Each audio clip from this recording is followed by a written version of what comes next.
Apolodoro de Damasco fue uno de los más grandes arquitectos de Roma con clara influencia helénica.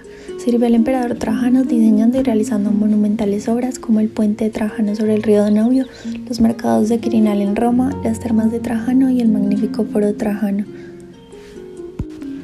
El Panteón de Agripa se encuentra ubicado en la Plaza de la Rotonda en Roma, Italia, junto a las antiguas termas de Agripa, de las cuales aún emergen restos de las excavaciones del suelo en la parte posterior del templo. El edificio estaba concebido para unir al hombre con la divinidad, pero sobre todo con el emperador, proclamado Dios, ojos del pueblo. Las proporciones y estructuras del panteón son representativas de la concepción religiosa romana, la morada de los dioses, la centralización de la gran variedad de cultos de la Roma de la época. Una arquitectura de síntesis entre el cielo y la tierra, como arriba es abajo, como abajo es arriba. Por este motivo el edificio tiene una planta circular cerrada por una cúpula. La sala circular era una esfera perfecta, representación de la concepción cosmogónica de Aristóteles. La historia del panteón arranca en el 27 a.C., cuando el general Marco Agripa construyó el primer panteón en memoria de su amigo el emperador César Augusto, sucesor de Julio César y primero de los emperadores de Roma. El antiguo panteón inauguró el culto a los gobernantes de Roma y así se mantuvo hasta que un incendio lo destruyó casi por completo en el año 80 después de Cristo. Solo se salvó parte del pórtico del antiguo templo, que sirvió de cimentación al que iba a convertirse en el más impresionante de los edificios de la Roma clásica. Aproximadamente a finales del año 118, Adriano mandó construir, sobre los cimientos del templo arrasado por el fuego y en nombre de Agripa, un nuevo templo del cuyo proyecto se encargó el gran arquitecto Apolodoro de Damasco.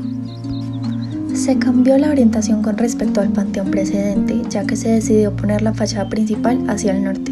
El edificio quedó compuesto por una columnata a modo de pronaos, una amplia cela redonda y una estructura prismática intermedia.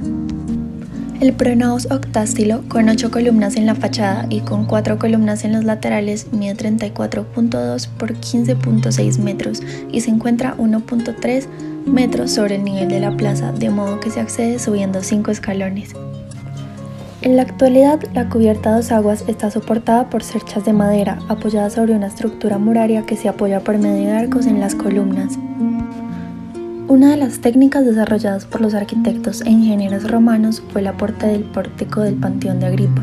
Se usaba la madera, el material más frecuentemente utilizado en la arquitectura antigua y medieval, para atender a las solicitaciones de flexión en las armaduras de cubierta, una solución constructiva típica.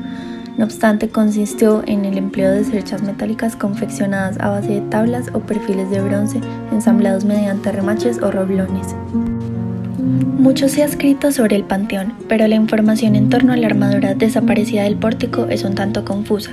Lo primero que se aclara a partir del dibujo palladiano es que lo dibujado en su obra, Los 4 libros de la arquitectura, responde realmente a una estructura formada por gruesas pletinas de bronce. No se trataba de una armadura de madera convencional, ya que en aquel caso se habría resuelto mediante uniones propias de la tradición de la carpintería de armar. Tampoco se trataba de, como han señalado otros autores, una solución mixta de madera revestida con planchas de bronce. Se puede evidenciar en su dibujo que Palladio representa perfectamente el vacío entre las 2 chapas que conforman los perfiles en la sección del pórtico. Por otra parte, un refuerzo formado por una pletina de bronce habría tenido sentido en la parte inferior de las piezas sometidas a flexión, no en los laterales, cuestión que puede deducirse intuitivamente al observar los casos de la rotura de las fibras fraccionadas en casos de sobrecarga. Choisy, el ingeniero francés, acepta la idea de una estructura enteramente metálica.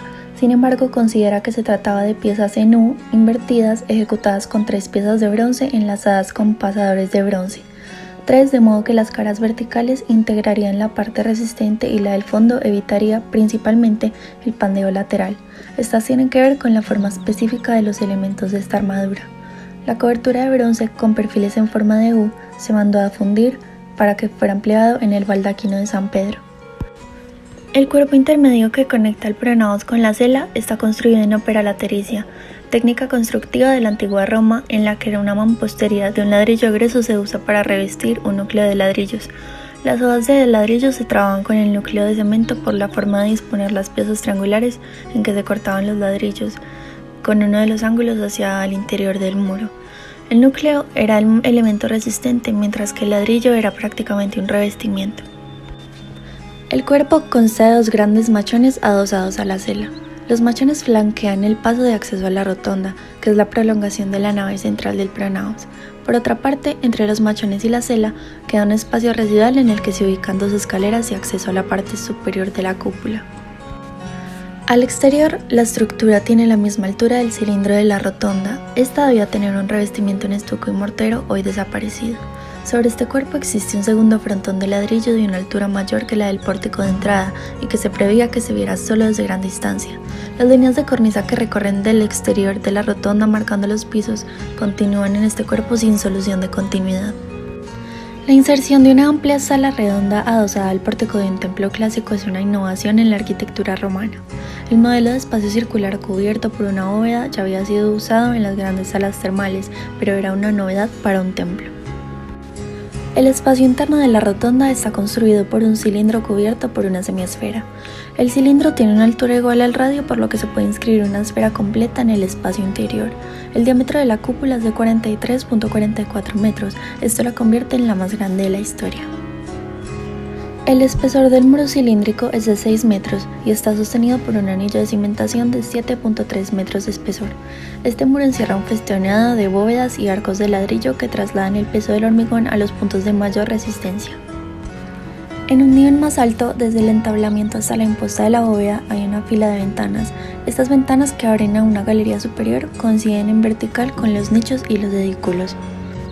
La distribución de las cargas permite que en el interior del cilindro puedan abrirse 8 nichos, uno ocupado por la puerta principal y otros 7 en la alternancia de rectángulos y semicírculos.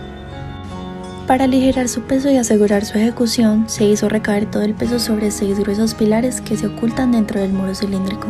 Estos recogen el peso de tal forma que entre ellos se abren los espacios que servirán como capillas.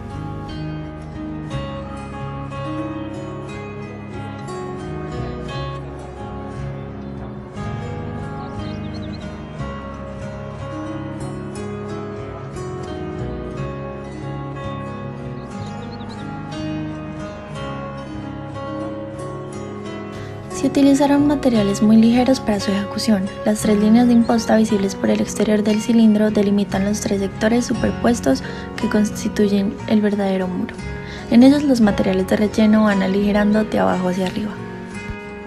El pavimento de la rotonda es ligeramente convexo, con la parte central 30 centímetros más alta que el perímetro, para que la lluvia que entre por el óculo fluya hacia el canal situado con todo el perímetro.